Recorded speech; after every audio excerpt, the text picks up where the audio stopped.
કેમ છો આશાબેનો? આજે હવે આપણે પ્રકરણ 3 જોઈશું. નવજાત શિશુની ઘરેલું સાર સંભાળ. જેમાં તમને કેવા પ્રશ્ન પૂછાઈ શકે છે? તો જુઓ, અહીંયા ઉપર આપેલું છે કે આ સત્રને અંતે આશા નીચેની બાબતો શીખી શકશે. કેવી? જો તે પ્રસૂતિ સમયે હાજર હશે તો નવજાત શિશુને તપાસી અને તાત્કાલિક સંભાળ આપી શકશે. નવજાત શિશુને પહેલા કલાક, પ્રથમ 2 દિવસ અને પ્રથમ માસ સુધી તપાસી સંભાળ આપવી અને તેની માતાને સ્તનપાન કરાવવામાં, શિશુને હૂંફાળું રાખવામાં મદદ કરી શકશે. ગૃહ મુલાકાતમાં તેની મહત્વની ભૂમિકા સમજી અને નવજાત શિશુની સંભાળ વિશે શીખી શકશે. એટલે કે તમે ડિલિવરીમાં સાથે જાઓ છો ત્યાંથી લઈ અને HbA1c જે વિઝિટ કરો છો એ બધું જ તમે અહીંયા શીખી શકશો. બરાબર? અને આ શીખશો તો તમે એના જવાબ પણ આપી શકશો. આ ક્યાં જોવાનું છે? તો મોડ્યુલ 6 ભાગ ગ, નવજાત શિશુનું આરોગ્ય. બરાબર? પ્રસૂતિ સમય શિશુની સંભાળ. તો આપણે અહીંયા મોડ્યુલ 6 જોઈશું તો ભાગ ગ માં આ બધું આપેલું છે. બરાબર? તો આપણે પ્રશ્નમાં જઈએ. જો પહેલું છે વર્કશીટ 1. જો શિશુ જન્મ સમયે રડે નહીં અથવા ધીમું રડે અથવા શિશુ શ્વાસ લેવામાં અસમર્થ હોય તો તેને ખાલી જગ્યા કહેવાય. જો અહીંયા આપણે એનું જે ચેપ્ટર છે કે નવજાત શિશુનું આરોગ્ય, તો શિશુ રડે નહીં તો શું કહેવાય? એને રૂંધામણ, એસ્પેક્સિયાને કારણે. બરાબર? કે નાકમાં રહેલા અવરોધરૂપ પદાર્થો કે જેના કારણે એ રૂંધામણ અનુભવી શકે છે. તો અહીંના જવાબ શું આવશે? રૂંધામણ. બીજો પ્રશ્ન છે કે જન્મ પછી તરત જ સ્તનપાન કરાવવાથી ખાલી જગ્યાની તાત્કાલિક છૂટું પડવામાં મદદ મળે છે, ઉપરાંત ખાલી જગ્યા પણ ઓછા પ્રમાણમાં વહે છે. તો આમાં શું આવશે? આપણે મોડ્યુલમાં જોઈએ તો અહીંયા આપેલું છે. બરાબર? કે તરત જ માતાને સ્તનપાન કરાવવાથી ઓર બહાર આવવામાં મદદ મળે છે અને લોહીમાં ઘટાડો થાય છે. બરાબર? તો એ ખાલી જગ્યા તમે જોશો હવે તો કેવી રીતે આવશે કે જન્મ પછી તરત જ સ્તનપાન કરાવવાથી ઓર તાત્કાલિક છૂટું પડવામાં ઓળને એટલે કે પ્લેસન્ટાને તાત્કાલિક છૂટું પડવામાં મદદ મળે છે, ઉપરાંત રક્તસ્રાવ પણ ઓછા પ્રમાણમાં વહે છે, એટલે કે લોહી પણ ઓછા પ્રમાણમાં વહે છે. ત્રીજો છે પ્રસૂતિ બાદ તરત જ નવજાત શિશુને ખાલી જગ્યા વડે પૂરું કરવું જોઈએ. તો નરમ હૂંફાળા કપડા વડે. ચોથું, શિશુને કપડાના ઘણા પડ વડે ખાલી જગ્યા રાખવું, તે પણ ખાલી જગ્યા પ્રમાણે. તો ઘણા પડ વડે લપેટીને રાખવું, તે પણ ઋતુ પ્રમાણે. તે પ્રસ્થાપિત થયેલું છે કે જન્મ બાદ શિશુને પ્રથમ ખાલી જગ્યા દિવસો સુધી નવડાવવું જોઈએ નહીં. તો 7 દિવસ સુધી નવડાવવું જોઈએ નહીં. આપણા મોડ્યુલમાં અહીંયા જોઈશું તો અહીંયા ઘરે જે સાર સંભાળ આપણે આપવાની છે તેમાં ક્યારે નવડાવવું જોઈએ, ન નવડાવવું જોઈએ, એ બધી જ માહિતી આપેલી છે. બરાબર? તો નવડાવવા બાબતનો જે તો એમાં 7 દિવસ સુધી એને નવડાવવું જોઈએ નહીં. બરાબર? તેવી ભલામણ કરવામાં આવે છે. શિશુના વજન કરવા દરમિયાન જો શિશુનું વજન ખાલી જગ્યા કરતા ઓછું આવે તો તે વજન કાંટા પરના લાલ રંગના વિભાગમાં આવી જાય છે. અહીંયા શું છે કે વજન કાંટા પરના લાલ રંગના વિભાગમાં. બરાબર? તો એમાં શું આવશે? 2 કિલો. હવે તાત્કાલિક શિશુ અને માતાના ચામડીના સ્પર્શથી ખાલી જગ્યા અટકાવી શકાય છે. તો શિશુને ઠંડુ પડતું અટકાવી શકાય છે. ચલો, વર્કશીટ 2. નવજાત શિશુને ભીડભાડ વાળી જગ્યાએ લઈ જવા જોઈએ. શું આવશે? ખોટું. જ્યાં સુધી નાળ સુકાઈને ખરી ન જાય ત્યાં સુધી તેને કોરી અને ક્લેમ એટલે કે દોરી વડે બાંધી રાખવી જોઈએ. તો સાચું. નવજાત શિશુને જન્મ બાદ ઓળ છૂટી ન પડી હોય તે પહેલા તેની માતાના સ્તન પર આપી દેવું જોઈએ. તો સાચું. વધુ સ્તનપાન કરાવવાથી સ્તનમાં દૂધનું ઉત્પાદન વધુ થાય છે. શું આવશે? સાચું. માતાની ચિંતા, ભય અને એકાંતના અભાવે સ્તનમાં દૂધના ઉત્પાદન પર અસર થાય છે. તો એ પણ સાચું આવશે. જો શિશુનું વજન લીલા કલરના વિભાગમાં આવતું હોય તો તેનું વજન સામાન્ય છે એમ કહેવાય. તો સાચું. પ્રશ્ન 7 જોઈએ. ઉનાળાના મહિનાઓ દરમિયાન 6 માસથી નીચેના શિશુઓને સ્તનપાન સાથે પાણી આપવું જોઈએ. તો જવાબ શું આવશે? ખોટું. આશા તરીકે નવજાત શિશુ માટે તમારી નીચેની પરિસ્થિતિમાં કયા કાર્યો કરવાના હોય છે? તો આંખની સંભાળ ચેપના કિસ્સામાં. તો જો આના જવાબ આપણે મોડ્યુલ 6 માં જોઈએ. બરાબર? આંખની સંભાળ. બરાબર?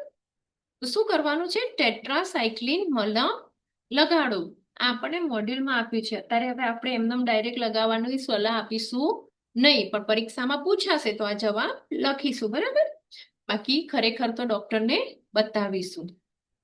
ત્યારબાદ બીજો પ્રશ્ન છે નાળની સંભાળ. તેમાં પાછળ આપ્યું છે કે ગર્ભનાળ કોરી અને સ્વચ્છ રાખો. પછીનો પ્રશ્ન છે કે હૂંફાળું રાખવા માટે તો શું કરવાનું હોય? આપણે બરાબર લપેટવાનું અને માતાની નજીક રાખવાની સલાહ આપવાની છે. પછી આવે છે ચામડીમાં ચીરા અને લાલાશ, ત્યારે જેન્સન વાયોલેટ અને ટેલ્કમ પાવડર લગાવવાની સલાહ આપીશું. ચલો આગળની વર્કશીટ 3 જોઈએ. તો એમાં શું છે? પ્રશ્ન પહેલો, આ બધામાં વિકલ્પમાં આપણે સાચાની નિશાની કરવાની છે કે આ 4માંથી તમને કયું સાચું લાગે છે.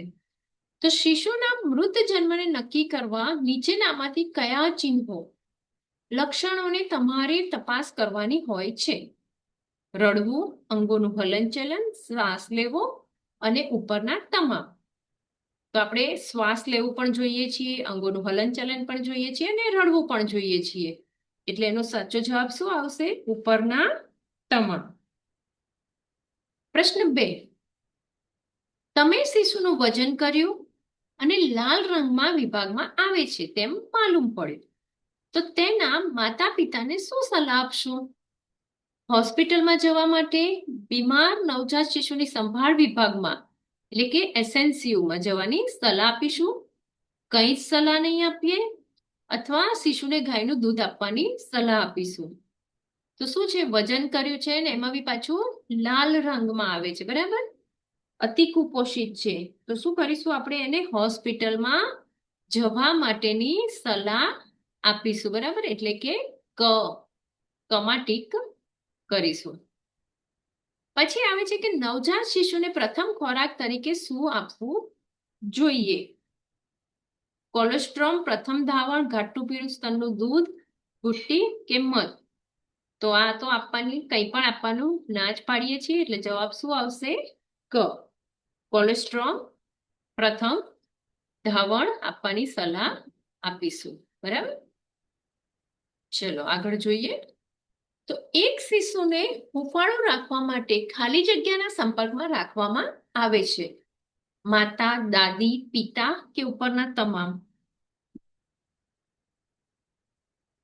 હૂંફાળું રાખવા એટલે આપણે કાંગારૂ કેર કરવા માટે બી કોઈ પણ વ્યક્તિ પુખ્ત વયની કાંગારૂ કેર આપી શકે છે. નવજાત શિશુનું વહેલું વજન ક્યારે કરવું જોઈએ? જેમ બને એમ જલ્દી, પણ 2 દિવસની અંદર, 7 દિવસે કે 14 દિવસે? વહેલું વજન તો જેમ બને એમ જલ્દી. 2 દિવસના શિશુની માતા કહે છે કે તેને ઓછું દૂધ આવે છે તો આશા શું કરશે? સ્તનપાનની પ્રક્રિયા જોશે અને માતાની શિશુને સ્તનપાન માટે લેવાની અને વળગાડવાની રીત જોશે, માતાને તબીબ પાસે મોકલશે, તે તેણીને ખોટી છે એવું જણાવશે.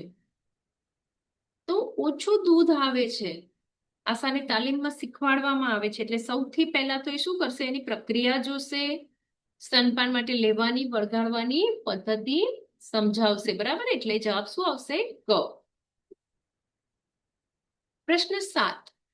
ગીતાને 8મા મહિને પ્રસૂતિ થઈ અને બાળકને જન્મ આપ્યો. બાળક રડ્યું નહીં, શ્વાસ લીધો કે અંગોનું હલનચલન પણ ન કર્યું. આ પરિસ્થિતિ એટલે મૃતજન્મ, નવજાત શિશુ મરણ, બાળ મરણ કે કસુઆવણ, ગર્ભપાત. આપણે શું કહીશું? એને મૃત જન્મ કહીશું.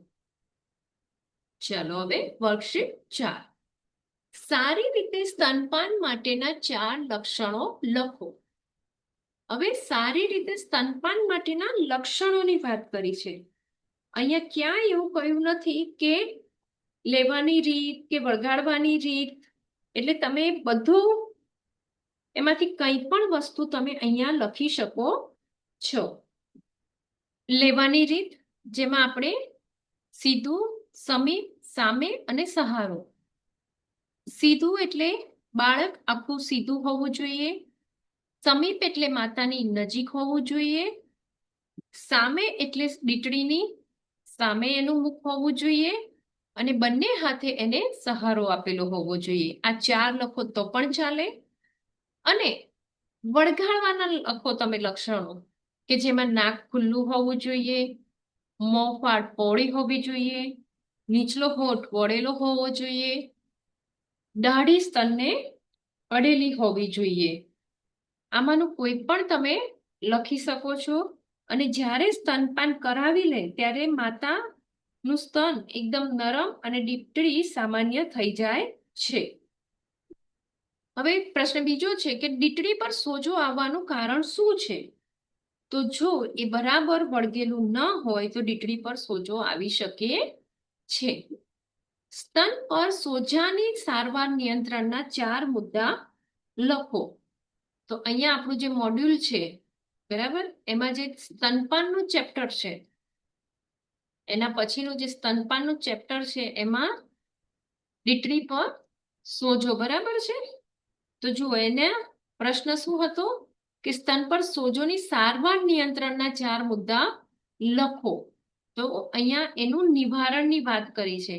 તો માતાનું જોડાણ અને સ્થિતિ સુધારવાની, સ્તનપાન ચાલુ રાખવાનું, સોજો હોય તો તેને ઘટાડવો. કેવી રીતે ઘટાડીશું? તો આપણે ગરમ પાણીથી થોડું ધાવણ બહાર કાઢી દઈશું, જારીશું સ્તન ઉપર તો નીકળી જશે અને એના લીધે સોજો ઓછો થશે. માતામાં આત્મવિશ્વાસ પેદા કરવો. દિવસમાં એકવાર સ્તનને ધોવાની અને સાબુ ન વાપરવાની સલાહ આપીશું.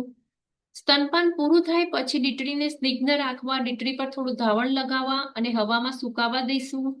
ઢીલા કપડાં પહેરવાની સલાહ આપીશું. દીકરીઓ ખૂબ જ લાલ હોય, ચમકતી હોય, ફળ ઉતરતી હોય, ખંજવાળ આવતી હોય અને ઉપરની સારવાર લેવા છતાં રાહત ન થાય તો તેમાં ફૂગનો ચેપ હોઈ શકે છે. 5 દિવસ સુધી દરેક સ્તનપાન કરાવ્યા પછી જેન્સન વાયોલેન્ટ લગાવવાનું કહીશું. અને જો સ્થિતિમાં સુધારો ન થાય તો ડોક્ટરને બતાવવાની સલાહ આપીશું.